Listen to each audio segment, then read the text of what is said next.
শীতের দিনে গুঁড়া মাছ দিয়ে আলু চচ্চড়ি খেতে কার না ভালো লাগে বলেন তো। আসসালামু আলাইকুম, আপনারা সবাই কেমন আছেন? আমি আজকে গুঁড়া মাছ চচ্চড়ি করব। এর জন্য ফার্স্টে আমি আলু চিকন চিকন করে কেটে নিয়েছি।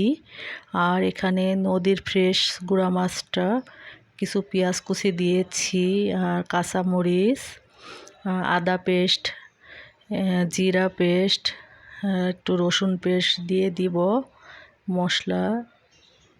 আর এখানে আমি কিছু হলুদ গুঁড়া হাফ চা চামচ, ধনিয়া গুঁড়া হাফ চা চামচ, আর লবণ স্বাদ মতো দিয়ে দিয়েছি। আর একটু লাল মরিচের গুঁড়াও দিয়ে দিব। আর এখানে আমি তেল অ্যাড করব, সরিষার তেল দিয়ে রান্না করব আজকে রান্নাটা। আর এই মাছ রান্নাটা হাতে মাখিয়ে রান্না করলে অনেক টেস্ট হয়, এই জন্য আমি হাতে মাখিয়ে দিয়েছি। আর সময়টা খুব কম লাগে।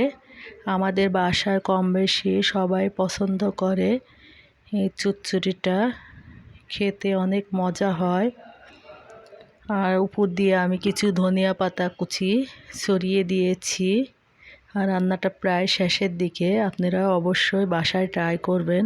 আমার রান্নাটা যদি আপনাদের ভালো লেগে থাকে অবশ্যই লাইক কমেন্ট শেয়ার করতে ভুলবেন না। সবাই ভালো থাকবেন,